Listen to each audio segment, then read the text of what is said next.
E a nossa equipe de reportagem trata, nesse momento, sobre a importância da escola dominical para a vida do crente. Preste muita atenção, porque essa matéria é para mudar a sua forma de pensar. Põe no ar para mim. São vários os modelos, cores de capa, versões do texto, tamanho da fonte e tipos de encadernação. Estamos falando da Bíblia Sagrada, o livro de Deus. No segundo domingo de dezembro, as igrejas evangélicas do Brasil celebram o Dia da Bíblia. E você, sabe onde é que a Bíblia é celebrada toda semana?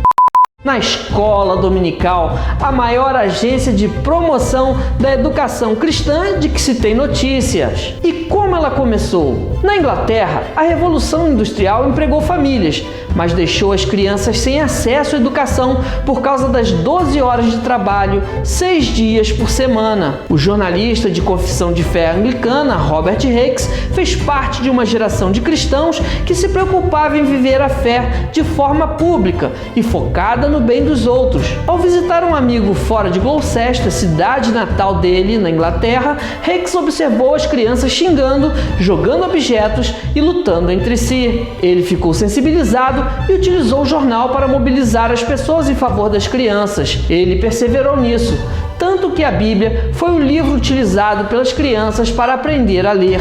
Da mesma forma, muitas delas aprenderam a escrever copiando passagens das Sagradas Escrituras. As classes bíblicas começaram a se propagar pelas cidades vizinhas e, finalmente, para todo o país. 4 anos após a fundação, a escola dominical já tinha 250 mil alunos. Quando Robert Hicks faleceu em 1811, eram 400 mil alunos matriculados. No mundo inteiro, a escola bíblica dominical, cumprindo com os objetivos que Roberto Hicks teve lá no início na Inglaterra, a contribuição tem sido muito grande, pois a escola dominical é de grande valor para as famílias, para as igrejas e para a sociedade também.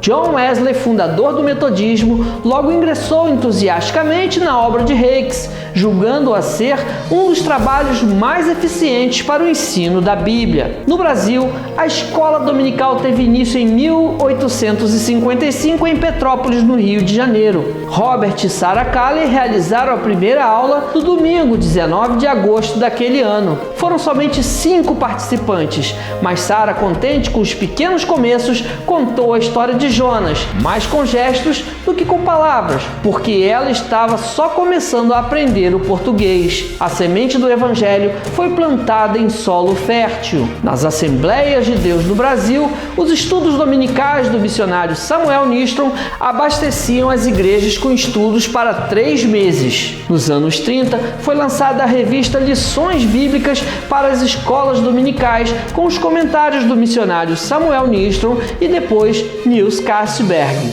Os nossos pioneiros fundadores, Nellis Nelson, Samuel Nistron, Gunnar Wingre e até mesmo a missionária Frida Wingre, eles tiveram uma grande preocupação em dar a base sólida da doutrina da Palavra de Deus aos nossos primeiros pastores, obreiros das Assembleias de Deus.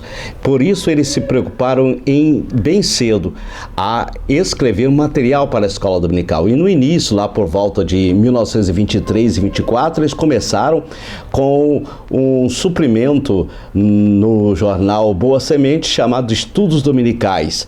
Eles ensinavam, eles escreviam as nossas doutrinas fundamentais. Na década de 50, a revista Lições Bíblicas passou a ter como comentadores Eurico Bergsten, Lawrence Wilson, João de Oliveira, José Menezes e Orlando Boyer. Com a doutrina ortodoxa extraída da Bíblia, as lições forjaram gerações de novos crentes e obreiros para a seara do Mestre. As primeiras revistas para as crianças só vieram na década de 40 com o jornalista e escritor Emílio Conde. O saudoso pastor José Pimentel de Carvalho criou e lançou a Minha Revistinha para o público infantil pela CPAD.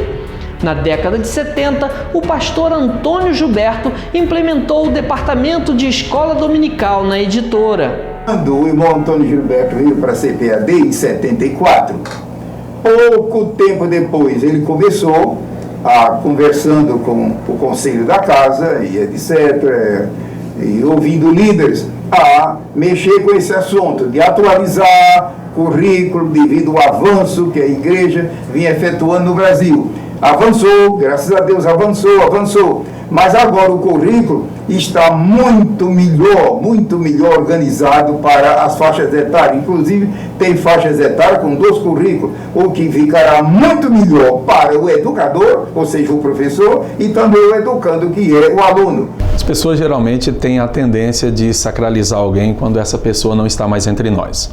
Não é o caso do pastor Antônio Gilberto, definitivamente, porque nós podemos classificar a escola dominical nas Assembleias de Deus com certeza entre um antes e um depois do pastor Antônio Gilberto. E o CAPED correu o Brasil inteiro, formando milhares de professores de escola dominical ao longo dos seus mais de 40 anos de existência. Portanto, o pastor Antônio Gilberto deixou um legado muito grande, cujo legado foi pensado à frente do seu tempo. Na minha vida, particularmente, a influência do pastor Antônio Gilberto é muito grande. No início dos anos 90, quando eu ainda adolescente, aceitei ao Senhor Jesus Cristo e passei a estudar o manual da escola dominical, que era de propriedade do meu pai. Uma época, eu reproduzi praticamente a metade do manual à mão.